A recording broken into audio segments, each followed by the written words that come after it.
देखिए दानी दानचंद लोगों ने व्यंग में नाम रख दिया था दानी दानचंद। उसके पास जीवन में किसी वस्तु की कोई कमी नहीं थी, परंतु अपने जीवन में एक पाई का कभी उसने कोई दान नहीं किया। एक दिन क्या हुआ, प्रयागराज में निवास करता है। एक दिन की बात है, पत्नी कहती है सुनो, जीवन बीता जा रहा है, दूर दूर से लोग आते हैं त्रिवेणी संगम में गोता लगाने के लिए, तुम आज तक तुमने त्रिवेणी संगम में गोता नहीं लगाया, एक बार तो चले जाओ। दानी दानचंद के मन में न जाने कौन सी बात आई, सरकार भाव उमड़ा और वो स्नान करने चल दिया। अब जैसे ही चला रहा तो गंगा जी में तट तट पर घाट घाट पे पंडा जी लोग खड़े रहते। अब जैसे ही इसने देखा ना, विचार किया कोई पंडित जी हमको पकड़ ना ले। हाँ, ऐसा कंजूस जजमान पंडित जी से बहुत डरता है कि पंडित जी ना पकड़ ले। तो घाट ढूंढने लगा, कोई ऐसा घाट मिले जहाँ पंडा जी ना हो। घूमते घूमते घाट मिला, बिल्कुल एकांत, साए साए हो रहा है, दूर दूर तक वहां कोई देख ही नहीं रहा है। अच्छा बताओ वो घाट कौन सा हो सकता है? हाँ, शमशान, मुर्दा घाट। और वहीं गया, बोला वाह ये अपने योग्य स्थान है।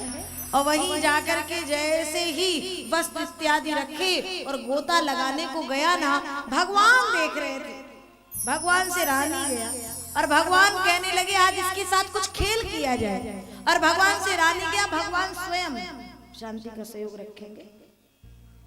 मोबाइल देखिए, भगवान से रहा नहीं गया और भगवान वहीं से चले और पंडा जी का रूप रख के वहां पे प्रकट हो गए। और जैसे ये डुबकी लगा के बाहर निकला ना, भगवान सामने खड़े, जजमान की जय हो।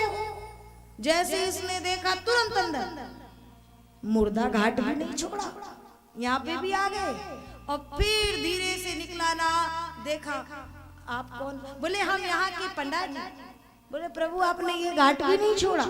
बोले क्या करें, हमें तो वर्ष बीत गए, हम तो यहीं रहते हैं। वर्ष में एक बार दो बार कोई आप जैसा एक जजमान आता है जो पूरे वर्ष की व्यवस्था करके चला जाता है। दानी दानचंद कहते महाराज क्षमा करो, हम तो तुम्हें एक फूटी कौड़ी भी देने वाले नहीं है, काहे कि सबसे तो पीछा छुड़ा के इसीलिए हम इस घाट पे आए। पंडित जी ने कहा ऐसा तो खाली हाथ तो जा नहीं पाओगे, कुछ तो देना पड़ेगा, कुछ तो देना पड़ेगा। भले ही उधार दो, भले ही उधार दो, लेकिन देना पड़ेगा। अब जब पंडित जी भी अड़ गए तो दानी दानचंद बड़ी मुश्किलों के बाद कहता है जब तुम इतना कह रहे हो तो चलो एक ढेला, पहले चलता था एक ढेला उधार दे देता हूँ, दान करता हूँ वो भी उधार। पंडित जी ने कहा ठीक, तो कब लेने आऊं? बोले कभी भी मेरे घर पे आ जाना, अभी तो कुछ लिए नहीं। ठीक। अब दानी दानचंद वहां गए। अब परमात्मा कहाँ पहुंच जाए पता नहीं। और जैसे ही अंदर जाकर के घर में विश्राम की स्थिति में आए ना, भगवान पंडा जी के रूप में द्वार पे पहुंच गए। हरिओम। भगवान पंडा जी के रूप में द्वार पे पहुंच गए। जजमान की जय हो। सेठाइन जल्दी से बाहर आई। आप कौन? दानी दानचंद का घर यही है? हाँ हाँ यही है। तो वो ऐसा ऐसा हमसे वादा करके आए हैं। तो अच्छा, पत्नी भी सोच करके विचार में पड़ गई, हमारे पतिदेव दान की बात कह के आए। अंदर गई, बोले सुनो किसी को वचन दे के आए हो? हाँ। बोले आ गए हैं पंडित जी, द्वार पे खड़े हैं, अब देखिएगा आनंद यहाँ से। अब दानी दानचंद कहता है ओ आ गए बड़ी जल्दी, एक काम करना, कह दे कि बहुत थक गए हैं, बीमार पड़ गए हैं। अब जैसे ही वो दानी दानचंद कहता है अगर कह दिया बीमार पड़ गए तो पंडित जी चले जाएंगे, कुछ दिन का पीछा छूटेगा। लेकिन पंडित जी भी कहाँ, जैसे सेठाइन आई, क्या करे इतनी दूर चल के गए, चल के आए। पंडित जी बहुत बीमार पड़ गए। सेठ जी, ओहो सेठ जी बीमार, तो ऐसे हमें दक्षिणा नहीं चाहिए, जब तक हमारे जजमान जी ठीक नहीं हो जाएंगे तब तक हम यहीं रहेंगे, यहाँ से जाने वाले नहीं है। आप सेठानी अंदर गई, वो तो जा ही नहीं रहे सरकार, अरे वो तो जा ही नहीं रहे। अब दानी दानचंद दो पल मौन हो करके कहता है सुनो उनसे कह दो तबीयत बहुत बिगड़ गई है। सेठानी आई बताई, बोले कोई बात नहीं, हम इंतजार करते, औषध की व्यवस्था करते हैं और यहीं पे विराजेंगे। सेठानी फिर अंदर गई, वो तो हट कर लिए, जा ही नहीं रहे। अब की बार दानी दानचंद कहता है सुनो एक काम करो, जाके कह दो तबीयत इतनी बिगड़ गई कि बस अभी अभी वे गए, प्राण त्याग दिए, मृत्यु को प्राप्त हो गए।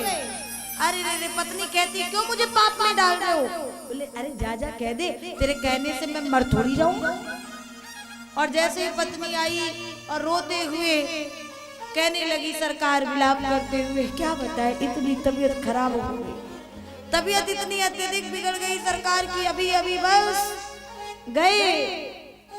अब जैसे ही सीधा सीधा ये बोलेंगे, जैसे ही वहां पे पहुंची ना, पंडित जी को बताई, पंडित जी ने सुना, भगवान सुन, ओ गए, अरे रे रे रे बहुत अच्छे थे, अरे तुम अकेली स्त्री कहाँ गांव में जाकर के शोर मचाओगी, मैं सबको बता के आता हूँ कि दानी दानचंद का शरीर शांत हो गया है।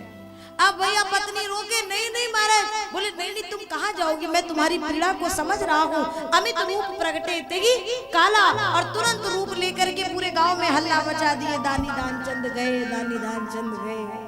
अब तो पूरा गांव उमड़ पड़ा सरकार सेठ जी के द्वार पे, और जैसे ही देखे ना सब ले जाने की तैयारी करने लगे, और जैसे ही रखे और राम नाम सत्य बोल करके ले जाने लगे, तब पत्नी चिक्कार मार के रोई, अरे रुको रुको वो मरे नहीं गए।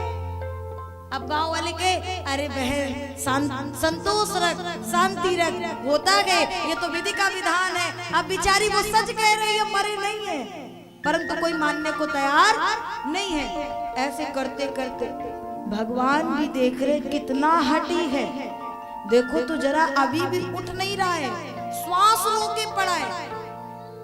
तट पे पहुंचे, जैसे घाट पे पहुंचे, समस्त क्रियाकर्म पूर्ण हुए, दाह संस्कार की बात आई, भगवान ने कहा ये मर जाएगा, पक्का ये मर जाएगा, लेकिन ये देने वाला नहीं है। भगवान आए और सबको बोले हमें अपने जजमान जी के कान में अंतिम कुछ शब्द कहने हैं। हाँ हाँ कहिए प्रभु। अब पंडित जी आए और कान में जाकर के कहते हैं,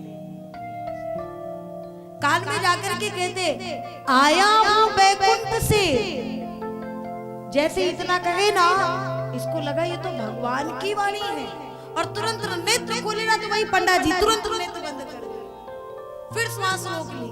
भगवान खिलखिला करके हंसे और फिर कहते हैं, आया हूं बैकुंठ से तुम संग नाता जोड़, आया हूं बैकुंठ से तुम संग नाता जोड़, और मांग लो वरदान, जो इच्छा हो वो वरदान मांग लो, मांग लो वरदान जो। दानी दानचंद तुरंत नेत्र खोले और बोले बस ढेला दीजिए छोड़, सरकार बस ढेला दीजिए छोड़। भगवान खिलखिला के हंसे, बोले छोड़ दिया भाई, छोड़ दिया, जा अपना ढेला अपने पास रख। ऐसे कुछ अद्भुत दानी होते हैं कि मर जाएंगे महाराज, परंतु जेब खाली होने वाली नहीं है।